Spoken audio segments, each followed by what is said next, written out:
Ternyata ngasih obat langsung ke mulut kucing nggak segampang kaya yang aku pikirkan. Sampai dilepeh keluar lagi itu obat. Mungkin pahit kali ya rasanya. Jadi dia itu lagi flu, makanya aku kasih dia obat flu. Tapi ternyata dilepeh dong itu obatnya. Dan ini aku coba pakai cara yang kedua. Aku campurin aja obatnya ke makanan basah. Semoga aja kali ini berhasil.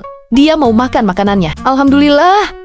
Setelah dicium-cium lama itu makanannya, akhirnya sedikit-sedikit dia mau makan juga. Oh ya, untuk obat flu-nya ini dari Holy Cat, selain untuk flu, obat ini juga bisa untuk batuk dan demam pada kucing. Jujur, aku baru pertama coba pakai obat flu ini, jadi untuk hasil aku belum tahu ya. Tapi semoga aja cocok untuk kucing aku. Karena memang baru pertama kali juga kucing aku kena flu. Kalau kalian mau beli juga, obatnya udah ada di keranjang kiri bawah ya.